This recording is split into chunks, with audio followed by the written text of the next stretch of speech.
الحمد لله رب العالمين والصلاة والسلام على رسوله الكريم محمد وعلى آله وأصحابه أجمعين. أما بعد فأعوذ بالله من الشيطان الرجيم.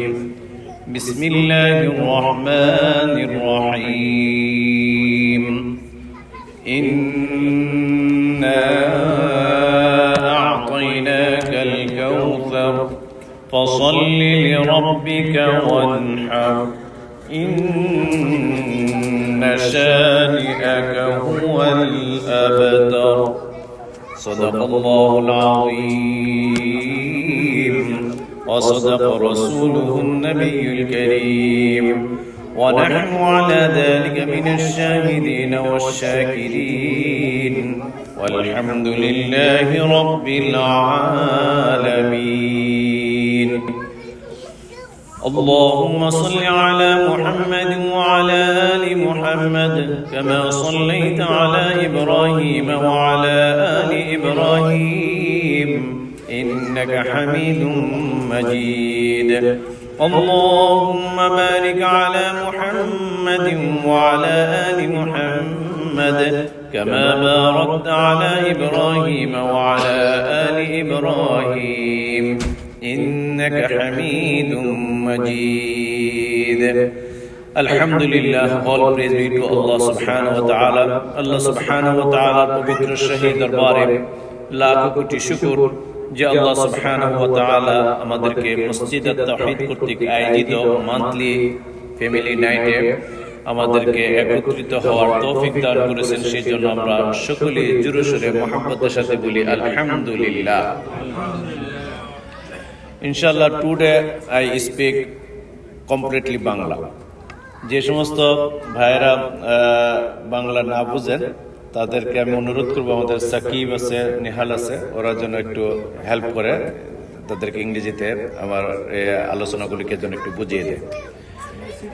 আমাদের আজকের এই প্রথমে যিনি আলোচনা করেছিলেন আপনারা সবাই চিনেন, জানেন, আমাদের এই মসজিদের সম্মানিত প্রেসিডেন্ট জনাব ডক্টর আলহাজ মিজানুর রহমান, আমাদের অত্যন্ত শ্রদ্ধার ব্যক্তি। তিনি আপনাদেরকে যে প্রস্তাবটা দিয়েছেন, এটা আমি আমাদের যে এখানে অনেক বাংলা ভাষাভাষী আছেন তাদেরকে উদ্দেশ্য সবাই বুঝছেন আমি জানি, তারপরও রিপিট করতেছি। সেটা হলো যে উনি একটি প্রস্তাব দিয়েছেন আগামী মাহে রমাদানে 15 দিনে, আমরা তো সাধারণত 27 দিনে আমরা তারাবির মাধ্যমে খতমে কোরআন সুসম্পন্ন করে থাকি।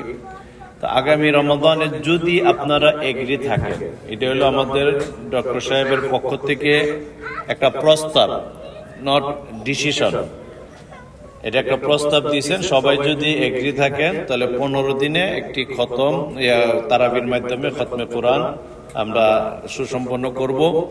এবং রেগুলার যে আমাদের খতম থাকে তাই ইফতারের আগে এভরিডে এক পারা করে, এটা ঠিক থাকবে। এবং 30 তারিখ পর্যন্ত তারাবিও ঠিক থাকবে। জাস্ট খতমটা হবে 15 তারিখ, 15 রমজান পর্যন্ত।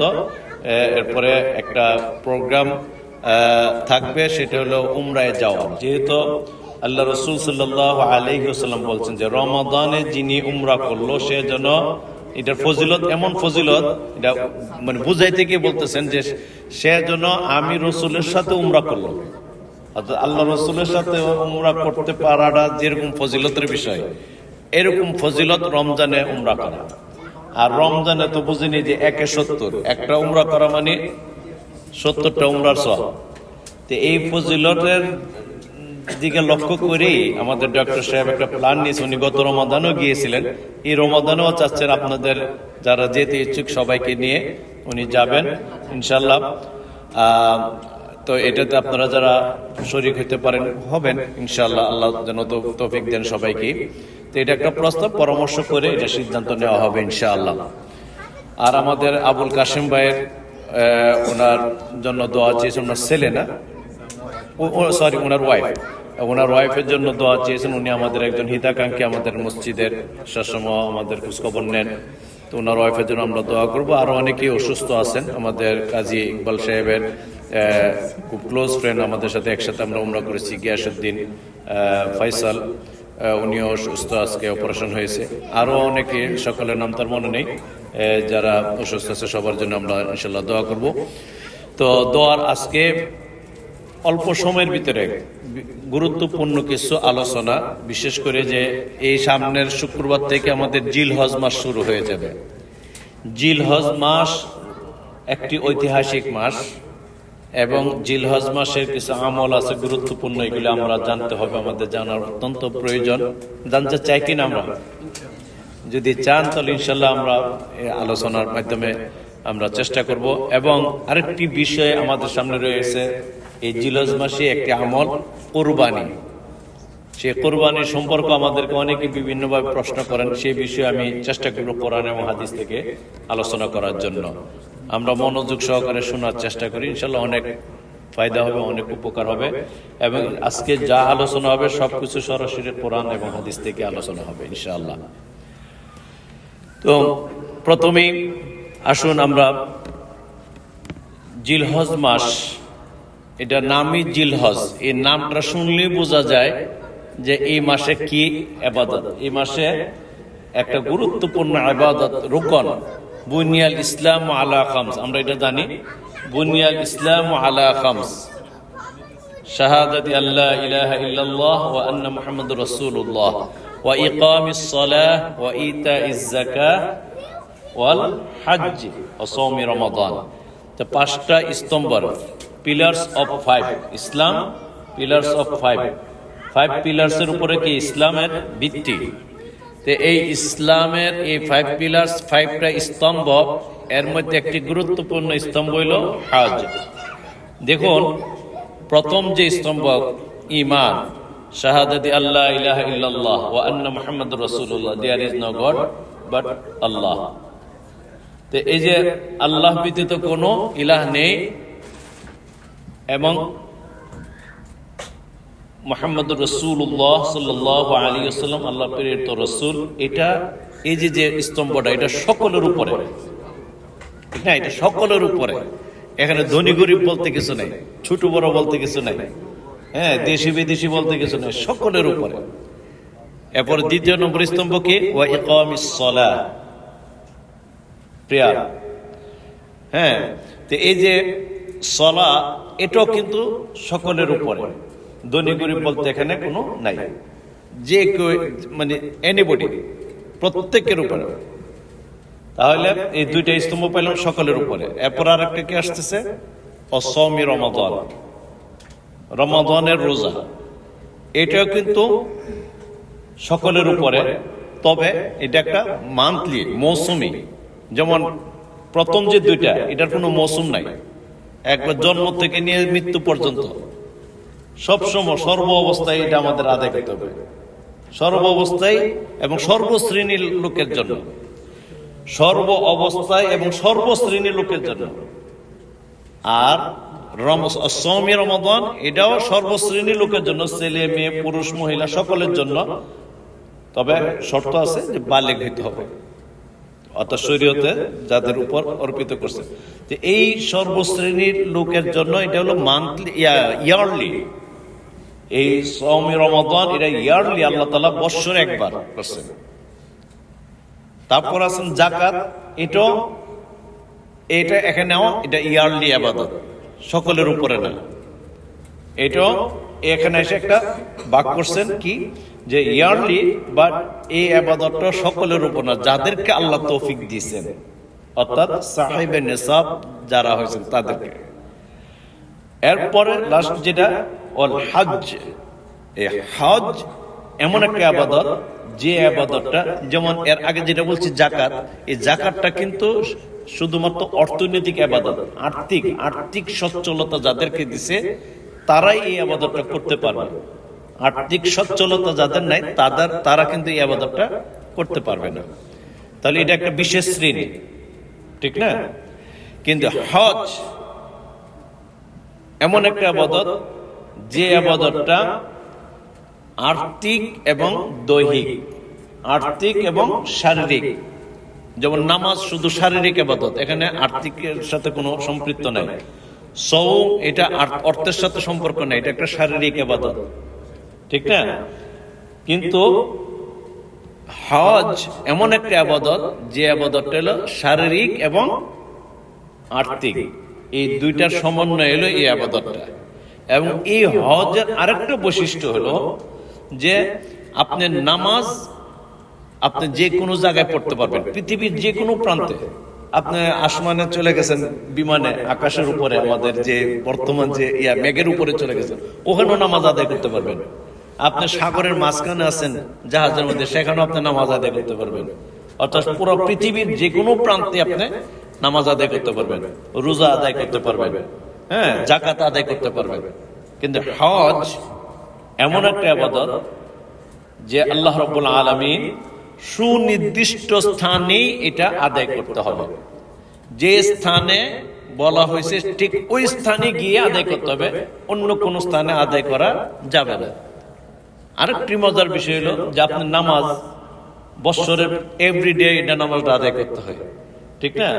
যাকাত আপনি বৎসরের এই একটা সুনির্দিষ্ট সময়ের ভিতরে আপনি যে কোনো টাইমে আপনি দিতে পারতেছেন।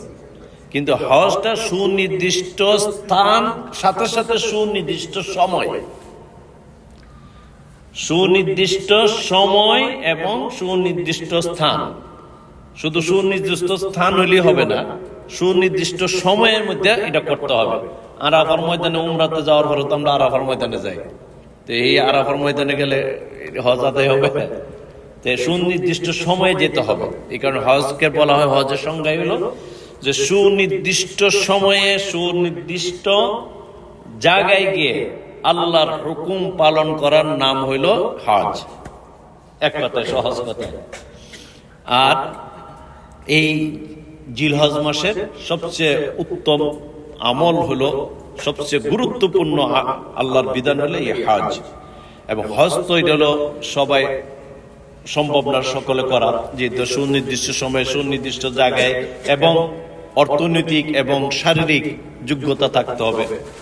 এখন এটা এর পাশাপাশি আল্লাহ রাব্বুল আলামিন আরেক শ্রেণীর জন্য এই হজে যারা যেতে পারতেছে না, এটা সর্বশ্রেণীর লোকে মোটামুটি সচ্ছলতা যাদের আছে, তাদের জন্য আল্লাহ রাব্বুল আলামিন আরেকটা আমল দান করছেন, সেটা হলো কুরবানি। আরেকটা আমল কি দান করছেন? কুরবানি। সেই বিষয়ে ইনশাআল্লাহ কোরআন এবং হাদিসে কি আছে আলোচনা আসবে। এবং এটাও যাদের পারবে না, মানে এটা তো মোটামুটি সচ্ছলতা যাদের থাকবে, তার এই আমলটাও যে করতে পারবে না, তারা কি করবে? তারা কি মাহরুম থাকবে? না, তাদেরকে আল্লাহ রাব্বুল আলামিন মাহরুম করেন নাই, তাদেরকে খুশি করছেন। তাদের ব্যাপারে আল্লাহ রাব্বুল আলামিন কিছু বিষয় রেখেছেন, যে বিষয়গুলো যদি আমরা অনুসরণ করি, তাহলে আমরা ওই হজে যারা গিয়েছেন, কুরবানি যারা করেছেন, তাদের সমতুল্য না হইতে পারলো, তাদের কাছাকাছি আমরা মর্যাদা অর্জন করতে পারবো ইনশাআল্লাহ। তো মুহতারাম আমার প্রাণপ্রিয় ভাই ও বোনেরা, পর্দার আড়ালে যে সমস্ত মা বোনেরা আছেন, খেয়াল করে শুনুন। এই জিলহজ মাসের প্রথম 10 দিন আল্লাহ রাব্বুল আলামিন রমজানের পরে, রমাদানের পরে যে কয়েকটা দিন আল্লাহ রাব্বুল আলামিন গুরুত্বপূর্ণ রেখেছেন, এর মধ্যে জিলহজ মাসের প্রথম 10 দিন।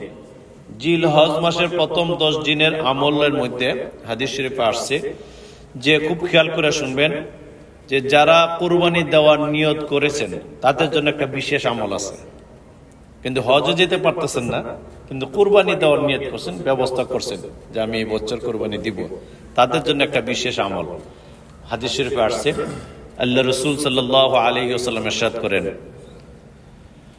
যে জিলহজ মাসের চাঁদ ওঠার সাথে সাথে, জিলহজ মাসের চাঁদ ওঠা থেকে নিয়ে কুরবানি করার আগ পর্যন্ত এই সময়ের ভিতরে সে নখ কাটবে না, চুল কাটবে না।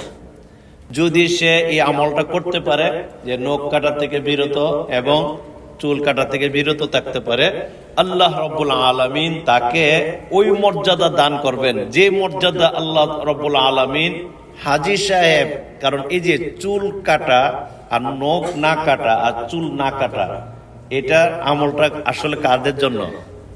যারা এহরামের কাপড় পরছে। তো এহরামের কাপড় পরার সাথে সাথে কিছু হালাল জিনিস আছে, যে জিনিসটা জায়েজ আগে কিন্তু এটা না জায়েজ হয়ে যায়। আল্লাহুম্মা সাল্লি আলা সাইয়্যিদিনা মাওলানা মুহাম্মদ ওয়া আলা আলিহি ওয়া সাহবিহি ওয়া বারিক ওয়া সাল্লিম, যে কথা বলতেছিলাম। এই যে দেখেন, এখানে একটা প্রশ্ন আসতে পারে যে নখ না কাটা থেকে চুল না কাটার সাথে এটা কি সম্পর্ক জিলহজ মাসের সাথে? আল্লাহ রাব্বুল আলামিন দেখেন যে হাজী সাহেবরা ওই সময়ে ইহরাম অবস্থায় থাকে, অধিকাংশ হাজী সাহেবরাই কি ইহরাম অবস্থায় থাকে এই সময়। আর ইহরামের কাপড় পরার পরে নখ কাটা, চুল কাটা এটা নিষেধ। আরো অনেক কিছু নিষেধ আছে, এর মধ্যে এটা একটা উল্লেখযোগ্য। তো এখন এই উল্লেখযোগ্য, এই যে যারা হাদিস শরীফে আসছে এইভাবে যে পৃথিবীর যে কোনো প্রান্ত থেকে হাজীদের সাথে সদৃশ্য রেখে যদি কেহ জিলহজ মাসের এই আমলটা করে, চাঁদ ওঠার থেকে নিয়ে কুরবানি করার আগ পর্যন্ত নখ কাটা থেকে, চুল কাটা থেকে বিরত থাকে, আল্লাহ রাব্বুল আলামিন ওই ইহরামরত অবস্থায় যে হাজী সাহেবরা রয়েছেন তাদের যে মর্যাদা আল্লাহ রাব্বুল আলামিন দান করেছেন, সেই মর্যাদা আল্লাহ রাব্বুল আলামিন তাকে দান করেন, বলে সুবহানাল্লাহ। তাহলে আমরা এখানে বসে আমরা এই মর্যাদা অর্জন করতে পারবো শুধুমাত্র একটু আমলের বিনিময়ে। আরেকটা গুরুত্বপূর্ণ আমল, এখন যারা মনে, এটা তো যারা কুরবানি দিবে তাদের জন্য। এখন আসেন আরেক শ্রেণীর লোক আছে যারা কুরবানিও দিতে পারবে না। আছে না, আমাদের অনেক ভাইরা আছে যে আমরা অনেকে কুরবানি দেওয়ার দিতে পারতেছি না, যে কারণে হোক একটা।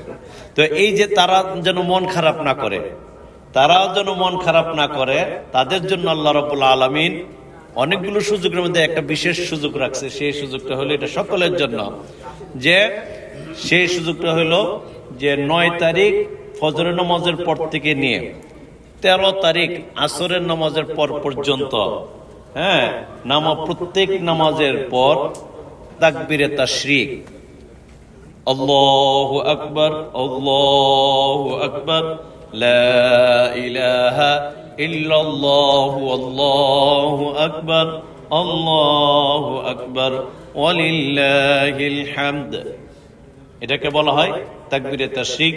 আর এই তাকবীরে তাশরিকটা এটা হাজী সাহেবদের জন্য এটা একটা বিশেষ আমল। আর এটার একটা কথা হলো যে এই তাকবীরে তাশরিকটা কোথা থেকে আসছে জানেন? বলবো? আল্লাহু আকবার।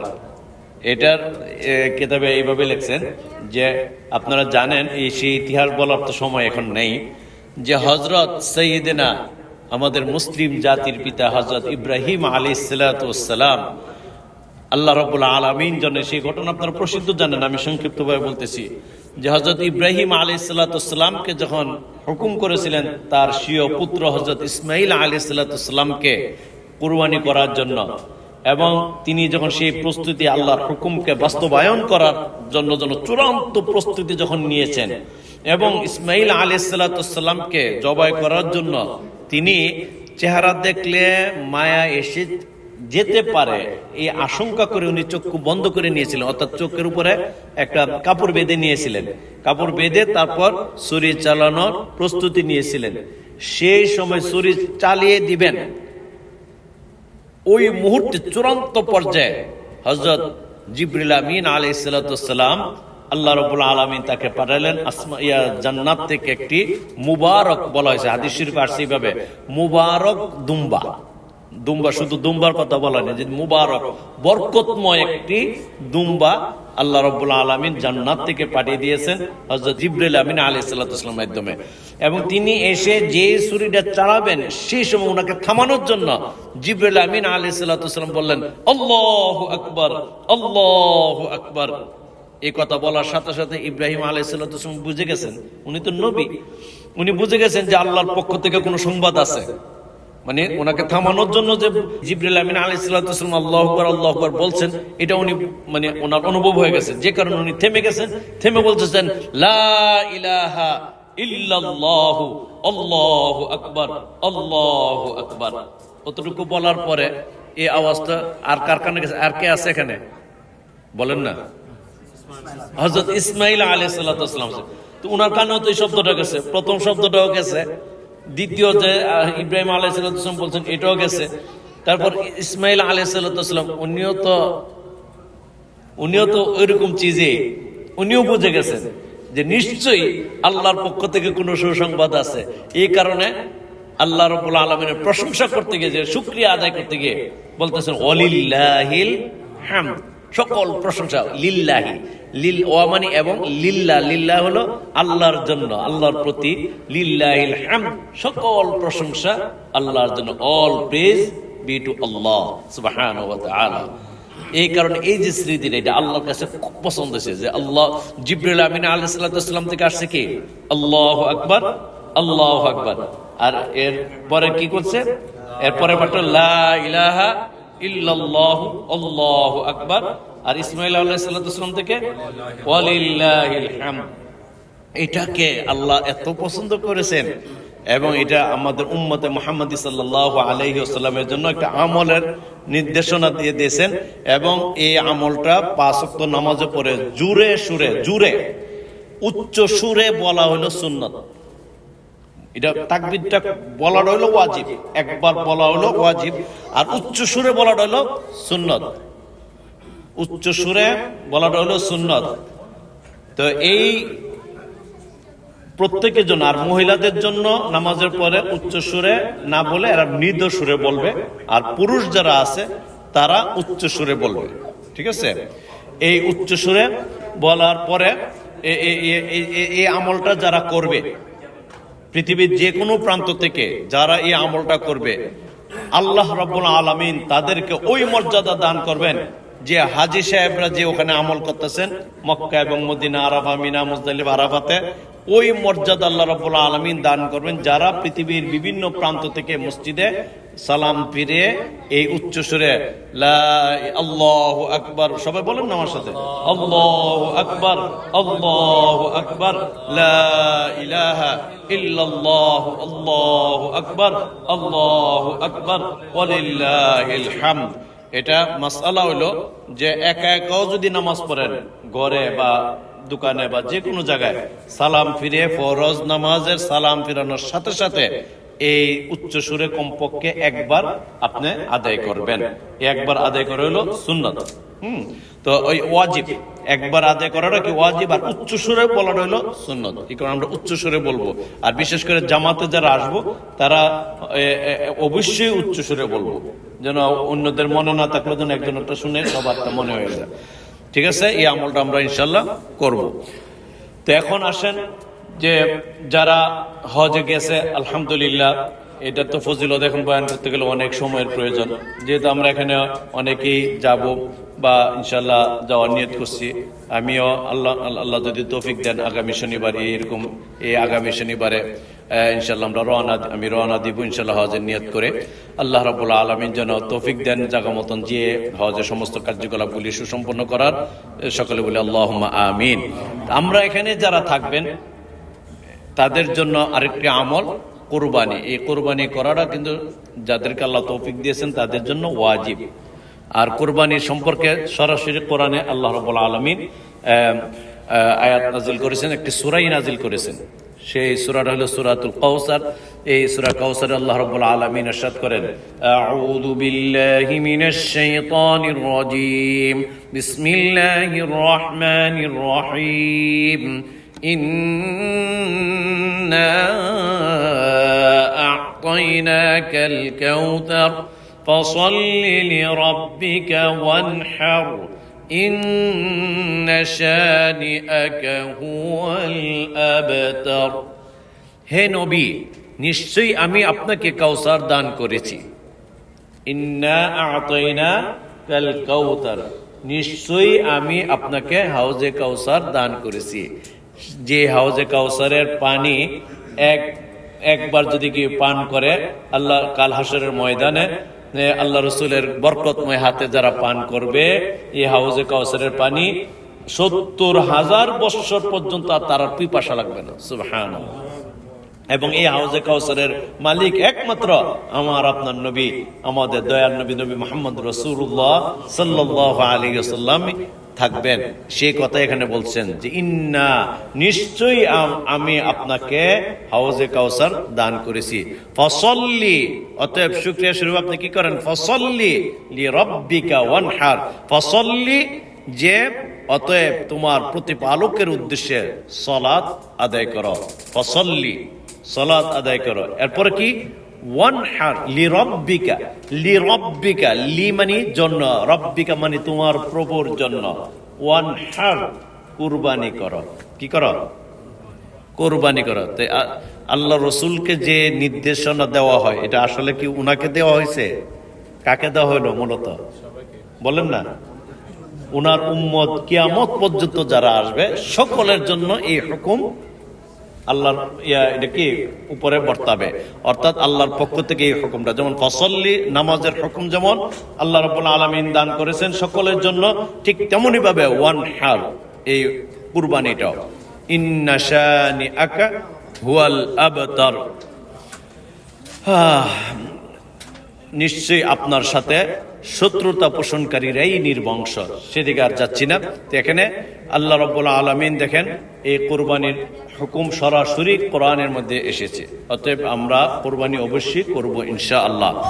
এবং এই কুরবানি সম্পর্কে দেখেন আল্লাহ রাব্বুল আলামিন বলেন এই কুরবানি করার জন্য কিভাবে আমাদের কুরবানি করতে হবে, আমাদের নিয়ত কেমন থাকবে, সেই কথা আল্লাহ রাব্বুল আলামিন বলে দিয়েছেন। কি? لن ينال الله لحومها ولا دماؤها ولكن يناله التقوى منكم كذلك سخرها لكم لتكبروا الله على ما هداكم وبشر المحسنين। আর এগুলোর গোশত ও রক্ত আল্লাহর কাছে পৌঁছে না, বরং তার কাছে পৌঁছে শুধু তাকওয়া। এভাবেই তিনি তোমাদের অধীন করে দিয়েছেন যাতে তোমরা আল্লাহ তাকবীর পাঠ করতে পারো, এজন্য যে তিনি তোমাদেরকে হিদায়াত দান করেছেন। সুতরাং তুমি সৎ কর্মশালীদেরকে সুসংবাদ দাও। সূরা হজ আয়াত নম্বর 37।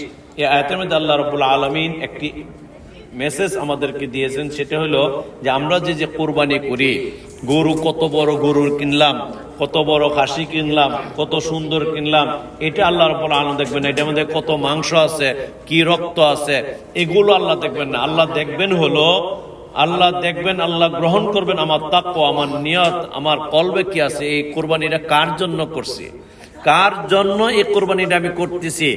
এটা হলো ইন্না সলাতি ওয়া নুসুকি ওয়া মাহইয়ায়া ওয়া মামাতি লিল্লাহি রাব্বিল আলামিন। Only for Allah, only for Allah, only for Allah, লিল্লাহি, লিল্লাহি, অনলি ফর আল্লাহ। এখানে অন্য কোনো নিয়ত থাকা যাবে না।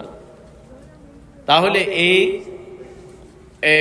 কোরবানিটা আমাদের আল্লাহ রাব্বুল আলামিন আমাদেরকে গ্রহণ করবেন এই কোরবানি। আর এই কোরবানির জন্য এখানে অনেকগুলো বিধিবিধান আছে, আমি সবকিছু এখন বলা সম্ভব নয়। হাদিস শরীফ একটা হাদিস যে এই সামর্থ্যবান ব্যক্তি যাদেরকে আল্লাহ তৌফিক দিয়েছেন, তারা যদি অবহেলা করে কোরবানি না দেন, তাদের সম্পর্কে রাসূল মকবুল সাল্লাল্লাহু আলাইহি ওয়াসাল্লাম কি বলে দেখুন। সহিহ ইবনে মাজাহ শরীফের 3123 নম্বর হাদিসটি খুব খেয়াল করে শুনুন। عن أبي هريرة رضي الله تعالى عنه أن رسول الله صلى الله عليه وسلم قال من كان له سعة ولم يضح فلا يقربن مصلانا।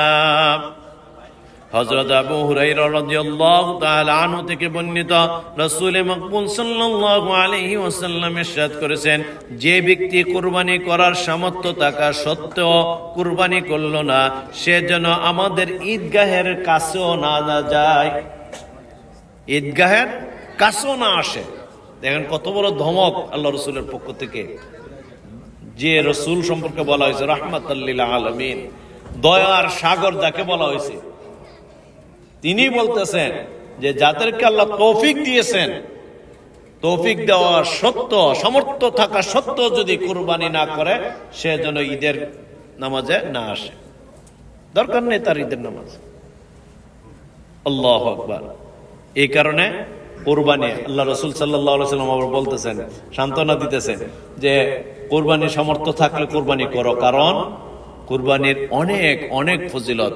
এই সম্পর্কে একটি হাদিস দেখেন যে عن زيد بن أرقم رضي الله تعالى عنه قال قال أصحاب رسول الله صلى الله عليه وسلم يا رسول الله ما هذه الأضاحي قال سنة أبيكم إبراهيم عليه السلام قالوا فما لنا فيها يا رسول الله قال بكل شعرة حسنة قالوا فالصوف يا رسول الله قال بكل شعرة من الصوف حسنة হযরত যায়েদ ইবনে আরকাম রাদিয়াল্লাহু তাআলা আনহু থেকে বর্ণিত, তিনি বলেন একবার রাসূল মাকবুল সাল্লাল্লাহু আলাইহি ওয়াসাল্লাম সাহাবাগণ আরজ করলেন, ইয়া রাসূলুল্লাহ ইয়া হাবিবাল্লাহ, কুরবানি কি?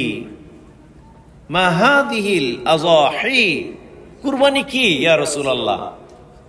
রাসূল মাকবুল সাল্লাল্লাহু আলাইহি ওয়াসাল্লাম উত্তর দিলেন, ক্বালা সুন্নাতু আবিকুম ইব্রাহিম আলাইহিস সালাম।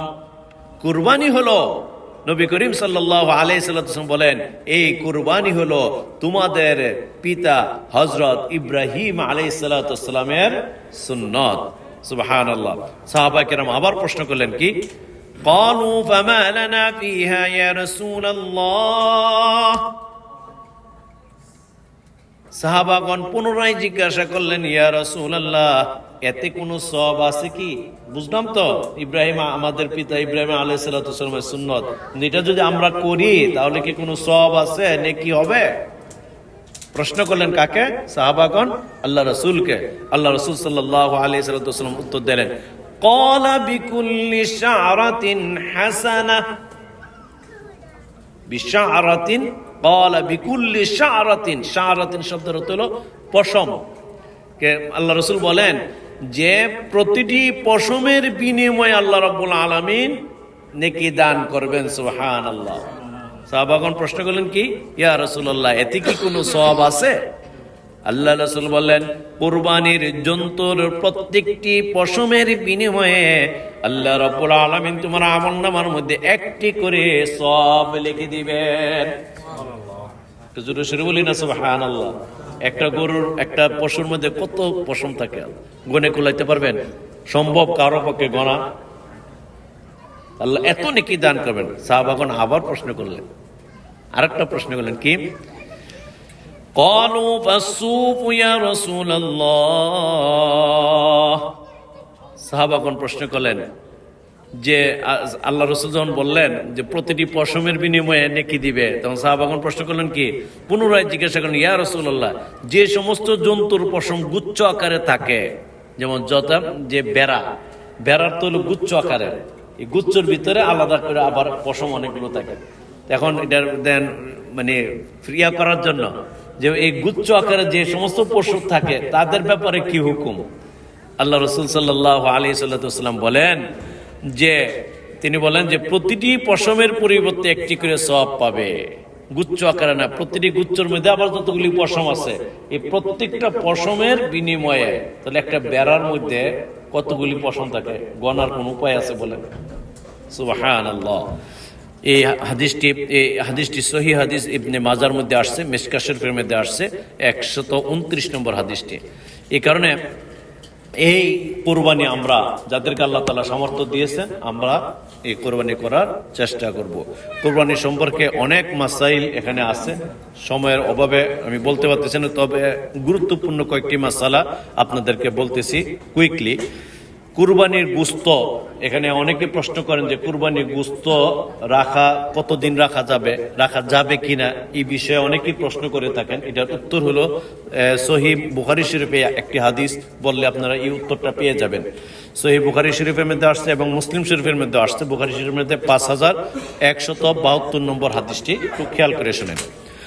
আন আয়েশা রাদিয়াল্লাহু তাআলা আনহা الضحية كنا نملح منها فنقدم به إلى النبي صلى الله عليه وسلم بالمدينة فقال لا تأكلوا إلا 3 أيام وليست بعزيمة ولكن أراد أن يطعم منه হযরত আম্মা জানা আয়েশা সিদ্দিকা রাদিয়াল্লাহু তাআলা আনহা থেকে বর্ণিত, তিনি বলেন, মদিনায় অবস্থানকালে আমরা কুরবানির গোশতের মধ্যে লবণ মিশ্রিত করে রেখে দিতাম। তখন তার ফ্রিজ ছিল না, লবণ মিশ্রিত করে রেখে দিতাম। আমরাও দেখছি, আমাদের ছোটবেলা মা চাচিরা কুরবানির গোশত এরকম শুকায়া, রোদ্রে শুকায়া শুটকি বানায় রেখে দিত। তা আল্লাহর আম্মা জান আয়েশা সিদ্দিকা রাদিয়াল্লাহু তাআলা আনহা বলেন যে আমরা গোশত লবণ মিশ্রিত করে গোশত রেখে দিতাম, নষ্ট হতো না। হ্যাঁ, এবং আল্লাহ রাসূল সাল্লাল্লাহু আলাইহি ওয়াসাল্লামের সামনে পরিবেশন করতাম। তিনি বলতেন বলতে আল্লাহ রাসূল বলতেন, এই পরিবেশন যখন করতাম তখন তিনি বলতেন যে 3 দিনের বেশি খাবে না, 3 দিনের বেশি গোশত খেও না। ইল্লা 3 আইয়াম, 3 মানে 3, আইয়াম মানে দিন, ইল্লা মানে ব্যতীত, 3 দিনের বেশি, 3 দিন ব্যতীত গোশত কি খেও না। হ্যাঁ, তবে এটা জরুরি নয়। লাইসাত বিআজিমাতিন ওয়ালাকিন আরাদা আন ইউতআমা মিনহু, এটা জরুরি নয়, বরং তার উদ্দেশ্য ছিল যেন তা থেকে অন্যদেরকে খাওয়ানো হয়। আপনার গোশত রেখে দেওয়া জায়েজ আছে, কিন্তু আল্লাহ রাসূল যে বলছেন যে 3 দিনের বেশি খাও না, কারণ হলো যে এটার জন্য অন্যদেরকে আমরা দিতে পারি। এখন দেখবেন অনেক কথাই আছে, কিন্তু সরাসরি হাদিস তো পেলেন যে আপনি ইচ্ছা করলে 3 দিনের বেশি রাখতে পারবেন, কিন্তু আল্লাহ রসুলের পরামর্শ হলো যে 3 দিনের বেশি রাখো না। এর উদ্দেশ্য হলো 3 দিনের বেশি রাখো না মানে কি, এটাকে আবার ভাঙে বলতে হবে যে কি করতে হবে? এটা তো বোঝাই যাইতেছে 3 দিনের বেশি খাও না মানে একটা গরু কি 3 দিনের ভিতরে খাই ফেলতে পারবেন? এর মানে হলো যে আপনি 3 দিন পর্যন্ত যদ্দুর খাইতে পারবেন রাখেন, বাকিটা আপনার ভাইদেরকে বিলাইয়া দেন। কারণ অন্য হাদিস আছে, আল মুসলিম ও আকুল মুসলিম, একজন মুসলমান আর একজন মুসলমানের ভাই।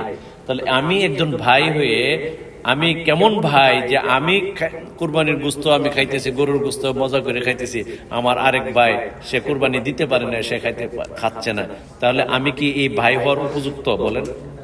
কারণ আমি তার ভাই হয়ে থাকি, আল্লাহ রসুলের হাদিস অনুযায়ী যদি আমি নিজেকে মুমিনি বলি, তাহলে তো আমি আমার ভাই উনি। তাহলে আমি যখন খাইতেছি কুরবানির গোশত, গরুর গোশত, তাহলে আমার আরেক ভাই খাচ্ছে কি খাচ্ছে না সেই খবরটা নেওয়াটা আমার জন্য জরুরি কিনা বলেন একজন ভাই হিসেবে? তো সেই দৃষ্টিকোণ থেকেও তো আমি আমার এই ভাইকে দিতে হবে। ভাইকে আমার এক টুকরা হইলে এটা অর্ধেকটা হইলো আমার ভাইকে দিতে হবে। অতএব আমরা সেই বিষয়গুলি রাখবো। এখন কয়েকটি মাসালা জেনে রাখেন। মাসালা যেটা নির্যাস, যে তোমরা 3 দিনের বেশি কুরবানির গোশত খাবে না, হাদিসের এই বাক্য দ্বারা হারাম উদ্দেশ্য নয়, বরং অনুত্তম বোঝানো হয়েছে। সারা বছর কুরবানির গোশত খাওয়া কিংবা ফ্রিজে রেখে দেওয়া সবই জায়েজ আছে। মাসালাটা জেনে রাখেন। যদি আপনি পর্যাপ্ত পরিমাণ দিয়ে আসে যদি আপনি রাখতে পারেন, সারা বছর রেখে কুরবানির গোশত খাইতে পারবেন, এটা জায়েজ আছে। দ্বিতীয় আরেকটি মাসালা, অনেকে প্রশ্ন করেন, অনেক থেকে প্রশ্ন আসছে, এই কারণে উত্তরটা আমি জেনারেলি দিয়ে দিতেছি। যে যদি কেউ প্রশ্ন করে থাকেন যে কুরবানির গোশত রাখতে পারবো কিনা, তার উত্তরে হলো রাখতে পারবেন, সারা বছর রেখে খাইতে পারবেন। আরেকটি, অনেকে প্রশ্ন করেন যে কোরবানির গোশত আমরা বন্টন কিভাবে করব। অনেকেই প্রশ্ন করে থাকেন এই কোরবানির গোশত বন্টন কিভাবে করবেন। আমি সরাসরি কিতাব থেকে দেখে বলতেছি যে কোরবানির গোশত বন্টনের মুস্তাহাব পদ্ধতি হলো 3 ভাগ করে 1 ভাগ নিজের পরিবারের জন্য রাখবে, 1 ভাগ আত্মীয় স্বজনের জন্য হাদিয়া দিবে, 1 ভাগ গরিব মিসকিনদেরকে দান করে দিবে। এটা হলো মুস্তাহাব তরিকা। তবে কেউ ইচ্ছা করলে পুরোটা নিজে রেখে দিতে পারবে, আবার ইচ্ছা করলে পুরোটাও দান করে দিতে পারবে। এতে কুরবানির কোনো ক্ষতি হবে না, এতে কোনো কুরবানির ক্ষতি হবে না। কতটা ক্লিয়ার হয়েছে আপনাদের? অতএব ইউটিউবে বয়ান শুনে উল্টা পাল্টা বুঝছেন না। একজন এক করতেছে হুজুর গোশত নাকি বন্টন করা যাবে না, আরেকজন এক করতেছে হুজুর 7 ভাগ নাকি দেওয়া যাবে না। এগুলো না, কথাটা বুঝতে হবে। এখানে অপশন দেওয়া হয়েছে যে আপনি মুস্তাহাব মানে কি উত্তম, ফরজ না ওয়াজিব না। কেউ যদি মুস্তাহাব ছেড়ে দেয় তার জন্য যে কুরবানি হবে না তা না, কুরবানি হয়ে যাবে, আপনার ওয়াজিব আদায় হয়ে যাবে। কিন্তু মুস্তাহাব মানে উত্তম তরিকা হলো যে কোরবানির গোস্তটাকে 3 ভাগ করলে এটা হলো উত্তম। 1 ভাগ গরিব মিসকিনকে দিয়ে দিলেন, 1 ভাগ নিজে রাখলেন, 1 ভাগ আত্মীয় স্বজনদেরকে দিলেন, এটা হলো উত্তম। এর মানে এই নয় যদি কেউ এটা না করে তাহলে তার কুরবানি হবে না। বুঝতে পারছেন? ক্লিয়ার? অতএব এখানে না, আমি মনে করি যে এখানে অন্য আর কথা বলা ঠিক না, যেটা করা যাবে না। না, কি ইচ্ছা করলে করবে, কি ইচ্ছা না করলে না করবে। আল্লাহ তাআলা যেহেতু, আল্লাহ রসুল যেহেতু ঐচ্ছিক দিচ্ছেন, ইচ্ছা দিচ্ছেন, আমার ইচ্ছা বাস। আরেকটি হলো যে মাসালা, যে নিসাব পরিমাণ সম্পদের মালিক এমন প্রত্যেক আকেল বালিগের উপরে প্রতি বছর কুরবানি করা ওয়াজিব। যদি কুরবানি না করে তাহলে সে গুনাহগার হবে, এটা মনে রাখবেন। বুঝছেন? আরেকটি মাসালা যে মান্নত যদি কি করে, যে আমি নিয়ত করলাম যে আমার এই কাজটা হাসিল হলে আমি এই বছর একটা কুরবানি দিব, তাহলে সেই কুরবানির গোস্তের মাসালা কি অনেকে প্রশ্ন করে থাকেন। এটার উত্তর হলো যে মান্নতের কুরবানি হলে ওই গোস্ত নিজে খেতে পারবে না এবং কোনো ধনী ব্যক্তিকেও দিতে পারবে না, বরং পুরোটাই গরিব মিসকিনদের মাঝে বন্টন করে দিতে হবে। বুঝতে পারছেন? আরেকটি মাসালা আরেকটি হলো যে কোনো ব্যক্তি মৃত্যুর পূর্বে কুরবানির ওসিয়ত করে গেলে সেই কুরবানির গোস্ত মান্নতের গোস্তর নেই পুরোটাই গরিব মিসকিনদেরকে দান করবেন। যদি কোনো, খুব মাসালাটা খুব ভালোভাবে বুঝে রাখেন। অনেকেই প্রশ্ন করেন, হুজুর মৃত ব্যক্তিদের নামে কুরবানি করলে সেই কুরবানির গোস্ত আমরা কি করব? প্রশ্ন করেন কিনা আপনারা? সেই প্রশ্নের উত্তর হইল যে যদি ইন জেনারেল, মানে আমার মন চাইছে আমার বাবার নামে দিছি বা আমার ভাইয়ের নামে, দাদার নামে, যে কোনো মৃত ব্যক্তির নামে, এক কথা শেষ, আমি ইচ্ছা করে দিছি, সেই মৃত ব্যক্তির নামের যে গোস্তটা, এটা আপনি যা ইচ্ছা তা করতে পারবেন। বুঝছেন? 3 ভাগ করেন বা পুরোটা রেখে দেন, এটা আপনার ইচ্ছা।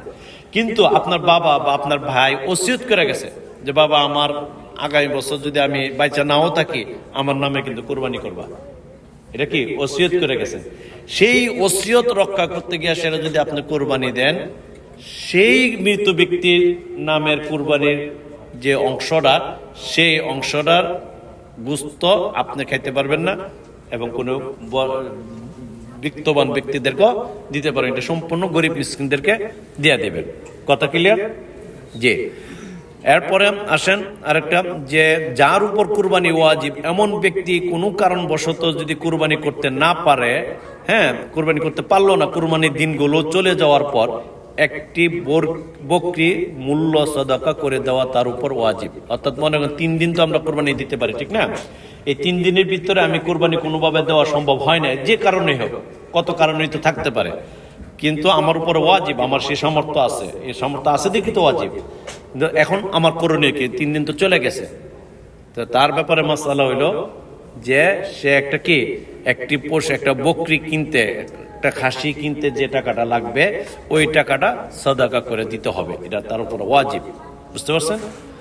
এখন আসেন যে কি কি যে শরিক, এই যে শরিকের মাসালা দেখেন, আমরা আজকাল কালকে আমাকে অনেকে বলছে যে শরিক মরিক বলতে কিছু নাই, 7 শরিকে আমরা 5 শরিকে 7 শরিকে যে ইয়াগুলো দেই, এটি জায়েজ না, এটি দেওয়া যাবে না, নাকি কে বা কারা বলছে। এখানে কিতাবে দেখেন এই স্পষ্ট মাসালা আসছে যে গরু, মহিষ ও উটের মধ্যে 7 শরিকের বেশি কুরবানি দেওয়া জায়েজ নেই। 7 শরিক পর্যন্ত দেওয়া যাবে, 7 জন পর্যন্ত দেওয়া যাবে, কিন্তু 7 শরিকের বেশি দেওয়া যাবে না। এখন উনি কি বলছে, আর যারা বলতেছে, যারা কি শুনছে আল্লাহু আলাম, মানে কোনটা শুনটা কোনটা বলতেছে। তো কি বলছে যে 7 শরিকের বেশি জায়েজ নেই। যদি 7 শরিকের বেশি কুরবানি দেয় তাহলে কারো কুরবানি সহি হবে না। একটা গরুর মধ্যে যদি 8টা নাম দেয় তাহলে কারোটাই সহি হবে না, ঠিক আছে? মানে সর্বোচ্চ 7টা নাম দেওয়া যাবে। আর কোনো মাকসুদ হাসিলের জন্য কুরবানির মান্নত করার পর সেই মাকসুদ পূর্ণ হলে তার উপর যদি কুরবানি করা ওয়াজিব, তার উপর কি কুরবানি করা ওয়াজিব? সে চাই সে ধনী হোক আর গরিব হোক, একজন ধনী হোক আর গরিব হোক, যে ব্যক্তি হোক, সে যদি একটা মাকসুদ করে আল্লাহর কাছে মান্নত করে যে আল্লাহ আমার এই কাজটা যদি হাসিল হয় তাহলে আমি কুরবানি করব, এবং তার এই কাজটাও হাসিল হয়েছে, সেই ক্ষেত্রে তার জন্য কুরবানি করা ওয়াজিব, যদিও তৌফিক না থাকে, যেভাবে সে করতে হবে, ঋণ করে হইলে করতে হবে। আর নিজের উপরে আরেকটা মাসালা জেনে রাখেন, এটা কিন্তু অনেকেই জিজ্ঞেস করে যে নিজের উপরে কুরবানি ওয়াজিব এমন ব্যক্তি নিজের নামে কুরবানি না দিয়ে কোনো মৃত ব্যক্তির নামে কুরবানি করলে তা আদায় হবে না। যেমন আমার উপরে ওয়াজিব, কিন্তু আমি আমার নাম দিলাম না, আমার বাবার নাম দিলাম, আমার দাদার নাম দিলাম, তাহলে কি হবে না? বরং কি করতে হবে, আগে আমার নাম দিতে হবে। আমার নাম দেওয়ার পরে যদি সুযোগ থাকে আমার বাবার নাম দিলাম বা ভাইয়ের নাম দিলাম বা মায়ের নাম দিলাম। কথা বুঝতে পারছেন? এখানে আগে নিজের নাম আগে দিতে হবে, কারণ নিজের ওয়াজিব আগে আদায় করতে হবে। তো যাই হোক, এখানে আমরা জরুরি কিছু মাসাইল জানলাম, এবং এই যে দেখেন এই কুরবানির এই যে গোশত বন্টনের যে মাসআলাগুলি বললাম, এখানে সবগুলো কিন্তু কিতাবে আছে। আমি এখন আর আপনাদেরকে সময় নষ্ট করতেছি না। এখানে নিঃসন্দেহে আপনারা আমরা যেভাবে করে আসতেছি এইভাবে করব। এখন নতুন দেখবেন কত কিছু, কতজনে কত কিছু ইউটিউবে শুনবেন। ইউটিউবের যিনি বলতেছেন উনি হয়তো সঠিকই বলতেছেন, আমি হয়তো সঠিকভাবে বুঝি নাই। অতএব ইউটিউবের বক্তব্য শুনে আপনারা বিভ্রান্ত হেন না। আর আমরা যে আমলগুলি করে আসতেছি বা করতেছি বা করার জন্য বলতেছি, আমরা দেখেন একটা বিশ্বাস আপনারা রাখবেন, আমরা ইমাম যারা আছি, আমি আপনাদেরকে বিনীতভাবে অনুরোধ করব একটা, যে আমরা মসজিদের ইমামরা যারা আছি তারা তাদের নিজস্ব কোনো স্বার্থ নাই যে আপনাদেরকে একটা ভুল পথে পরিচালনা করা। কারণ এটা আমানত, আপনারা এই জনগণ মুসল্লি যারা আছেন আমাদের ইমাম সাহেবের কাছে কিন্তু আপনারা আমানত। জেনে শুনে যদি কোনো ভুল ইনফরমেশন আপনাদেরকে দেয়, কাল হাসরের ময়দানে আমাকে আল্লাহ রাব্বুল আলামিন ধরবেন এবং আমাকে জবাবদিহি করতে হবে। এই ভয়টা তো কমপক্ষে আছে কিনা বলেন? তাহলে আমি কোন স্বার্থে, কোন কারণে আপনাদেরকে ভুল ইনফরমেশনটা দিব বলেন? একটা কথা আপনাদের সামনে বলতে গেলে আমরা সবসময় চেষ্টা করি কয়েকটা কিতাব দেখে তারপর এসে বলার জন্য। এই যে আজকে যে আলোচনাগুলো করছি, গতকালকে থেকে স্টাডি করতেছি। আমরা তো স্টাডি এমনি তো করছি আলহামদুলিল্লাহ। আমরা প্রায় 16 বছর স্টাডি কইরা, লেখাপড়া কইরা তারপর টাইটেল পাস করছি। তারপর মনে করেন এখন ওই যে কোনো বক্তব্য দিলে আবার নতুন করে কিতাবাটি আবার গাড়ি দেখে মোতালা করি, কইরা তারপর আসি। এরপর সামনে নিয়ে আসি, এই যে সামনে দেখে দেখে বলতেছি। কারণটা কি? যেন একটু এদেশে দিক না হয়। যদি একটু ভুল হয় কাল হাসরের ময়দানে আমাকে জবাবদিহি করতে হবে। তো কেন আমি শুধু শুধু ভুল ইনফরমেশন দেবো? এখানে অতটুকু আত্মবিশ্বাস রাখবেন আমাদের উপরে। আমরা যারা বলি, যে কথাটা বলি জেনে শুনেই বলি, ভালোভাবে যাচাই বাছাই করেই বলি। এবং কিতাব দেখে অনেক সময় অনেক মাসালা বুঝি না বুঝলে কি করি আমরা, আমাদের সিনিয়র যিনি আছে তাকে ফোন করে তার কাছে থেকে আমরা সমাধানটা নিয়ে তারপর আপনাদের সামনে আমরা কিন্তু পেশ করি। অতএব এই বিশ্বাসটা রেখে আমাদের কথাগুলো শুনবেন, দেখবেন ইনশাল্লাহ ফায়দা হবে। কারণ এখন আমাদের সকলের তো শেষ গবেষণা করা সম্ভব না যে এটা কি আসলে কি। অতএব ইউটিউবের কথা শুনে, ওই ফেসবুকের কথা শুনে, উমুকের কথা শুনে আইসাসের এটা ছাইরা দিলেন যে উমুকে ইউটিউবে শুনছি, ওই ফেসবুকে শুনছি, উমুক মৌলানা সাহেব কইছে, এটা ওইগুলি বললেন না, বলাটা এটা আসলে ঠিক না। হ্যাঁ শুনেন, ঠিক আছে, কিন্তু চেষ্টা করবেন নিজের স্থানীয় যিনি ইমাম আছে তার কাছে বোঝার জন্য। তো আল্লাহ রাব্বুল আলামিন আমাদেরকে দিনের সহি বুঝ দান করুক। সকলে বলে আল্লাহুম্মা আমিন।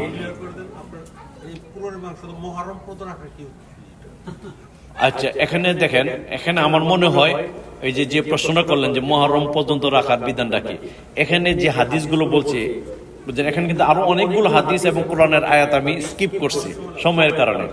কিন্তু মূল বিষয়টা তো আপনারা বুঝতে পারছেন যে কুরবানির ব্যাপারে হাদিস শরীফে কি আসছে, যে আপনি ইচ্ছা করলে সারা বছর রাখতে পারেন, কোনো সমস্যা নাই। তবে আল্লাহ রাসূল উৎসাহ দিচ্ছেন যে 3 দিনের বেশি রাখার দরকারটাকে রাখো না, 3 দিনের বেশি রাখো না। এটার একটা উৎসাহ আল্লাহ রাসূল, এটা আল্লাহ রাসূলের আদেশ না যে 3 দিনের বেশি রাখো না। তো অত 3 দিন পর্যন্ত কুরবানি উদযাপন করো, আর বাকি সবাই নিয়ে উদযাপন করো। হ্যাঁ, উত্তর পাইছেন? আর মুহররম পর্যন্ত রাখা, অমুক দিন পর্যন্ত রাখা, এটার কোনো বিধান আমরা পাই নাই, আমি পাই নাই, সোজা কথা। হ্যাঁ, না, ওই ধরনের কোনো বিধান নাই। আর কোনো প্রশ্ন আছে কুরবানি সম্পর্কে? জি বলেন। এই যে অনেকে বলে যে কুরবানি দিলে আনফেয়ার মানে জোড়া বেজোড়াই দিতে হয়, এটা কি হাদিসে কিছু আছে ওই সম্পর্কে? না, এই সম্পর্কে কোনো হাদিসে আমি পর্যন্ত পাই না। এবং আপনার সামনে আজকে যে স্টাডি করে নিয়ে আসছি, আমি কুরবানির সমস্ত সাবজেক্টগুলো এখানে নিয়ে আসছি, আমার এখানে আছে, আমি সবগুলো আপনাদের সামনে পেশ করি নাই। এর ভিতরে এই ধরনের কোনো কথা নাই যে যেটার দ্বারা আপনি এই যে আপনি যেটা বলছেন যে বেজোর বা 2 জন বা 3 জন 4 জন, সর্বোচ্চ লেখা আছে অতটুকু যে সর্বোচ্চ 7 জন দিতে পারবেন, 7 জনের বেশি দেওয়া যাবে না। তাহলে এর দ্বারা কি বোঝা গেল? যে 7 জনের কম আপনি যে কয়জন দেন? উত্তর বুঝে আসছে? আর কারো কোনো উত্তর? আর কোনো কোনো 6 শেয়ারের মধ্যে মনে করেন আমরা 6 জন একটা করে দিলাম, আর 1 শেয়ার বাকি। সবাই যদি চায় 1 শেয়ার রাসূল সাল্লাল্লাহু আলাইহি ওয়াসাল্লামের নামে যদি দেয়, এটা হবে সবার। হ্যাঁ, সবাই যদি এগ্রি থাকে অবশ্যই হবে। এবং আমার পরামর্শ থাকবো, এমন সুযোগ থাকলে আল্লাহ রসুলের নাম বরকতের জন্য দেওয়ার জন্য। কারণ আল্লাহ রসুল এটা এক জায়গায় একটা হাদিস এরকম আছে যে বলছে যে আমার নামটাও তোমাদের কুরবানির সাথে দেও। জি, এটা তো আমি তো মনে করি আল্লাহ রসুলরে হেও করা হয়, আমরা কারোরে পাইতেছি না, এর ওনার নাম এখানে ঢুকাই দিলাম না বিষয়টা আর তাকে হেও করা হলো। আমি আচ্ছা, আমার যে মোহন ভাইয়ের যে প্রশ্নটা, ওনার যে অভিব্যক্তটা, এটা আসলে ওইরকম ভাবে যদি কেউ নিয়ত করে দেয় এটা না। আসলে যারাই দেয় এটা হলো বরকতের জন্য দিতে হবে, বরকতের জন্য। কাউকে পাইতেছি না এই কারণে দিলাম না, এটা হলো বরকতের জন্য, যে আল্লাহ রসুলের উসিলা, যে ওনার নামের ইয়া হয়তো আমাদের ইয়াটা নিশ্চিত একটা কবুল হবে, এটা বরকতের জন্য, আর কিছু না। এবং এটাকে ওনার প্রতি এহসান করা হলো না, বরং আমাদের বেনিফিটের জন্য। ওনার কি, ওনার তো উনি তো আর উনি, ঠিক না? হ্যাঁ, মাংস কি 7 ভাগে হবে না 6 ভাগে হবে? মাংসটা তখন 6 ভাগই হবে, কারণ 6 জনে তো এগ্রি করছে। এগ্রি করলে তো যে ওনার যে বাগড়া, সবার বাগড়া আয়া বল। আবার যদি এগ্রি করে যে না ওনার বাগড়া গরিব মিসকিনকে দিয়ে দেবো, সবাই যদি এগ্রি করে তাহলে এটা বাগড়া গরিব মিসকিনকে দিয়ে দিলেন। কিন্তু এই যে মাসালা তো পাইছেন যে মৃত ব্যক্তিদের নামে যদি আপনি স্ব ইচ্ছায় দেন, উনি কোনো অসিয়ত করে যায় না, স্ব ইচ্ছায় যদি দেন তাহলে সেটা আপনার ইচ্ছা, যেভাবে ইচ্ছা এইভাবে দানও করতে পারেন, রাইখাও দিতে পারেন। আর কারো কোনো প্রশ্ন? জি বলুন। নামগুলো লিখলাম, যে ছুরি চালাবে গরু নাম কি তার বলতে হবে না আমারটা আমি বলে দেবো?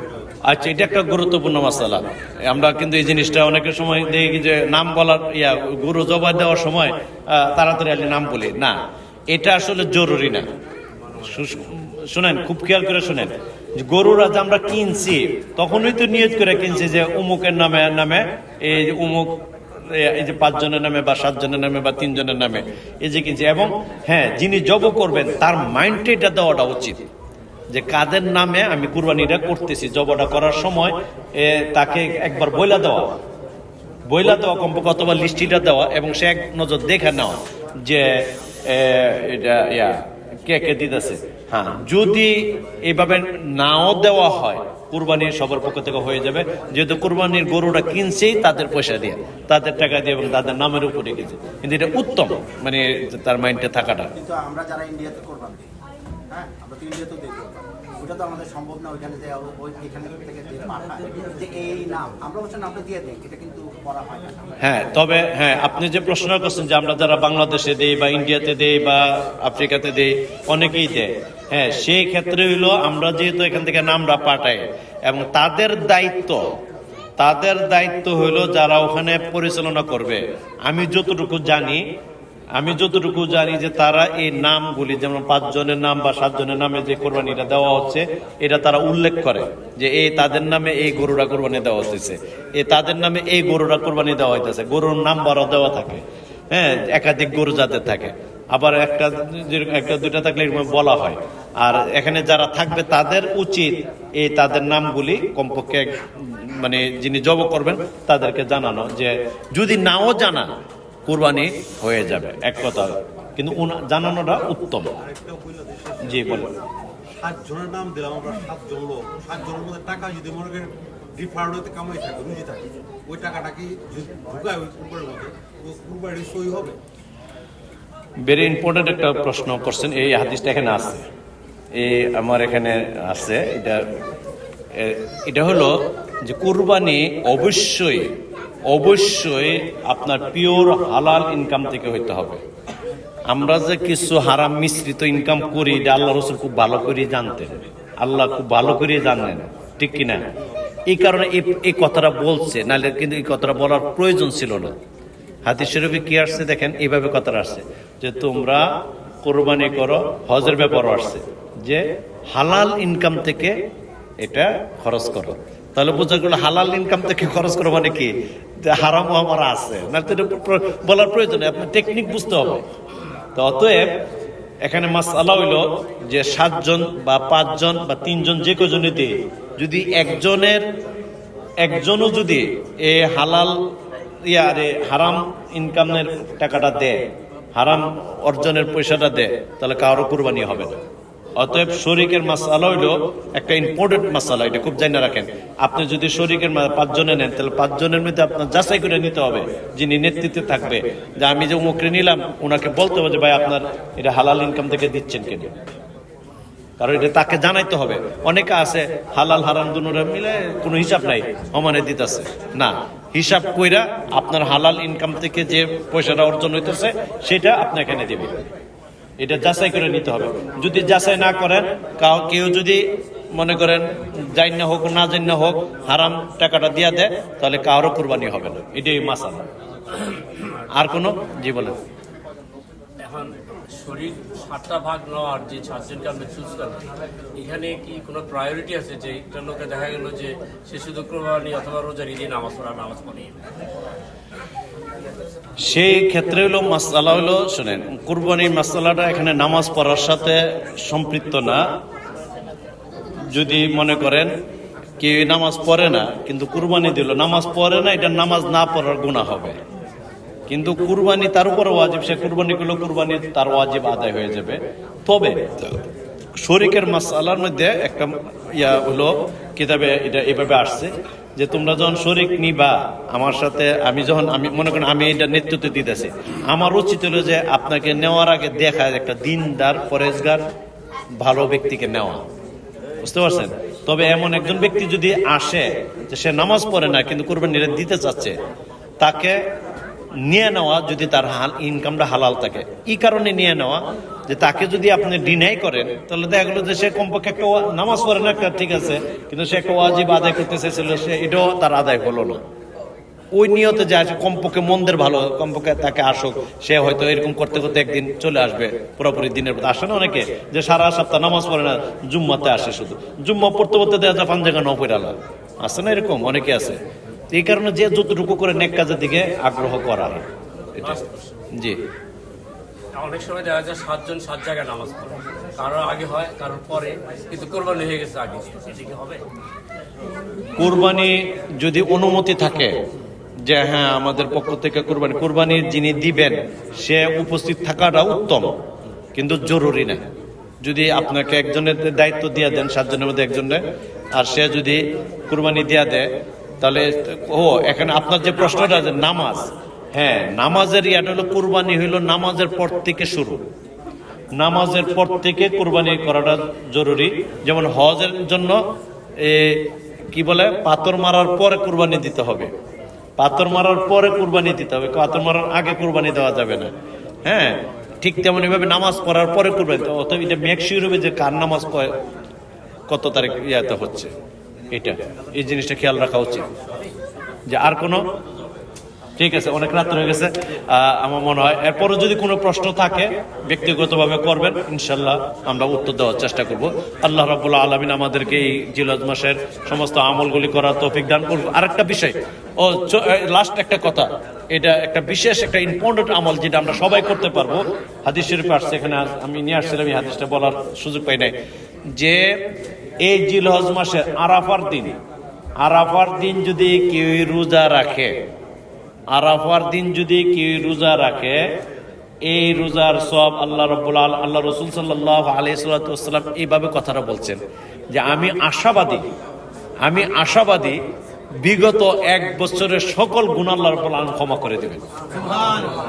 অতএব আমরা আরাফার দিন রোজা রাখার নিয়ত করি সবাই, ইনশাআল্লাহ আরাফার দিন আমরা রোজা রাখবো। এবং এই যে যারা কুরবানি নিয়ত করছি, নখ কাটবো না, চুল কাটবো না। আবার এমনটা যেন না হয় যে আমরা দাড়ি তো আমরা সবসময় কাটি আর এখন আর কাটি না কাটতে, সেটা করে কি বাস যেদিন কুরবানি করি ওই দিন কাটালে, এটা ঠিক না। নিয়ত করে কাটবেন না আর কাটবেন না, বাস হ্যাঁ ওইভাবে রেখে দিবেন আল্লাহ রাব্বুল আলামিন। ঠিক আছে, আচ্ছা আমাদের এখন আজান হবে, আজানের আগে আমাদের একটা ছোট্ট বাচ্চা আল্লাহ কালাম তেলাওয়াত করবে, এরপরে আজান হবে ইনশাল্লাহ। ছোট্ট একটা বাচ্চা, আর যারা উজু ইস্তেঞ্জা করার দরকার 5 মিনিট সময় দেওয়া হলো, উজু ইস্তেঞ্জা করে আসেন। কই কই আমাদের ছোট্ট মনিটা কই মামনিটা কোথায়? চলে আসেন। Sir, sir, sir, sir.